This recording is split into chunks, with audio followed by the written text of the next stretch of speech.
জানেন, আমাদের ছোটোখাটো কিছু ভুল আমাদের পুরনো দিনের অনেক স্মৃতিকে এক ঝটকায় মনে করিয়ে দেয়। আজকের রেসিপিটা করতে করতে আমার পুরনো দিনের সেই সব স্মৃতিগুলোই বারবার মনে পড়ছিল।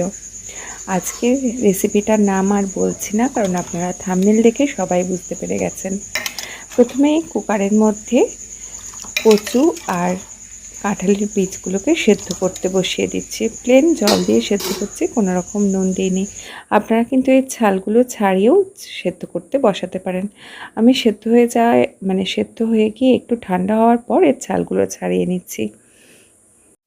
আপনাদেরকে ভুলের কথা বলছিলাম না, আসলে একটা ছোট্ট ভুলের জন্য আজকে রান্নাটা করতে করতে 6 বছর আগের একটা স্মৃতিতে ফিরে গিয়েছিলাম। 6 বছর আগে যখন প্রথম চ্যানেলটা শুরু করেছিলাম, না তো জানতাম এডিটিং, না ছিল আমার কাছে স্ট্যান্ড। মা হাতে করে ফোনটা ধরে ডান হাতে করে রান্না করতাম, আর রান্না করতে করতেই আমি কথাগুলোও বলতাম। ভিডিওর আগু পিছু কিচ্ছু জানতাম না, এমনকি প্রফেশনাল কিভাবে কাজ করতে হয় তাও না। হঠাৎ করে মনে হয়েছিল সবাই কি সুন্দর রান্নার ভিডিওগুলো করে, আমি ওরকম একটা চ্যানেল খুলব। তো সেদিন সন্ধ্যাবেলায় যখন রান্না করছি, হঠাৎ করেই ওরকম কথা বলতে বলতে সেই ভিডিওটা তুলি, আর সেই ভিডিওটাই প্রথম দিয়ে আমি আমার চ্যানেলটা খুলি। এই চ্যানেলটা গ্রো করবে বা এর থেকে আমি মনিটাইজেশন পাবো, আর্নিং করবে, এরকম কোনো রকম চিন্তা ভাবনাই ছিল না সে সময়। ভেবেছিলাম হয়তো আমার কাছের কিছু মানুষ যারা মাঝে মাঝেই ছবি ছাড়লে বলে এই রেসিপিটা দাও, তারা হয়তো ভিডিওগুলো দেখবে। তো যাই হোক, সময়ের সঙ্গে সঙ্গে ভুল ধারণা ভেঙেছে। অনেক পরিচিত অপরিচিত মানুষ আমার চ্যানেলে যুক্ত হয়েছে। আস্তে আস্তে চ্যানেলটা গ্রো করেছে। অবশ্য 6 বছরের একটা চ্যানেল গ্রো করা বলতে ঠিক যা বোঝায় সেটা হয়তো হয়নি। তার অবশ্য একটা বড় কারণ আমি নিজেই। কারণ চ্যানেল খোলার কয়েক মাস পর পর্যন্ত আমি ভিডিওগুলো একটা রেগুলার নিয়মে দিতাম। তারপরে কিছু ব্যস্ততার কারণে আমি সেভাবে আর ভিডিওগুলো দিতে পারতাম না। হয়তো সপ্তাহে একটা দিতাম কিংবা মাসে একটা। বিগত প্রায় 1.5-2 বছর তো এমন গেছে যে 3 মাসে হয়তো একটা আমি ভিডিও দিয়েছি। তো যার ফলে অনেক যারা প্রথমের দিকে আমার ভিডিও দেখতেন বা রেগুলার আমার ভিডিওতে কমেন্ট করতেন, তারা অনেকেই দেখেছি চলে গেছেন আমার চ্যানেল ছেড়ে। স্বাভাবিক সেটা। আবার নতুন অনেকে যুক্তও হয়েছেন।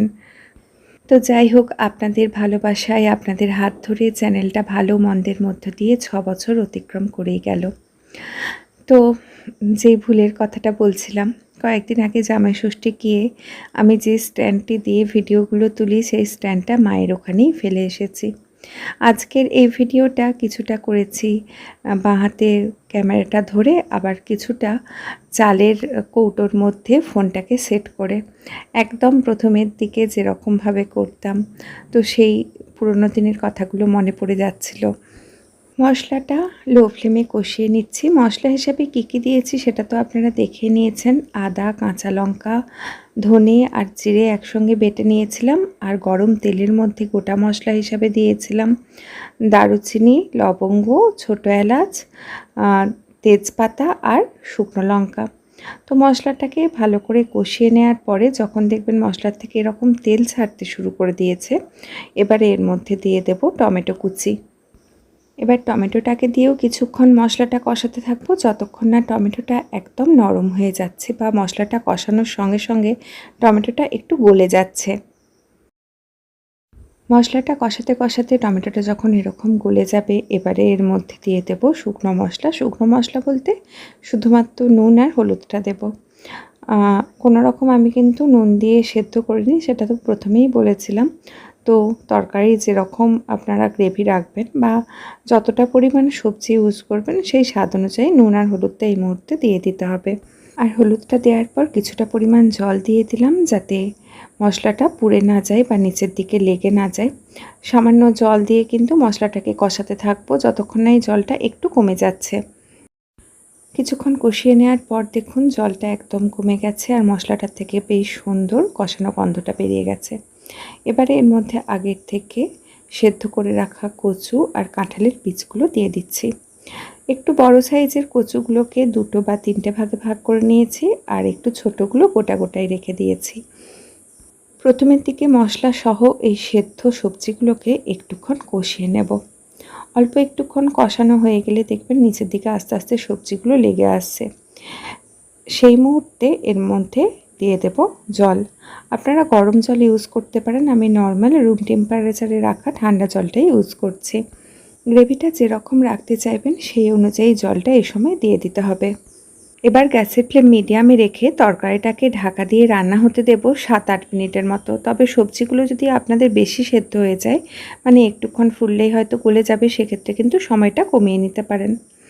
এবারে ঢাকা দিয়ে আমি প্রায় 8-9 মিনিটের মতো রান্নাটা করে নিয়েছি, যাতে মশলার সমস্ত স্বাদ আর গন্ধটা ভালো মতো সবজির মধ্যে চলে আসে। তো এবারে এর মধ্যে আরও কয়েকটা উপকরণ যোগ করে দেব। এই তরকারিতে হালকা একটু মিষ্টি দিলে কিন্তু খেতে ভালো লাগে।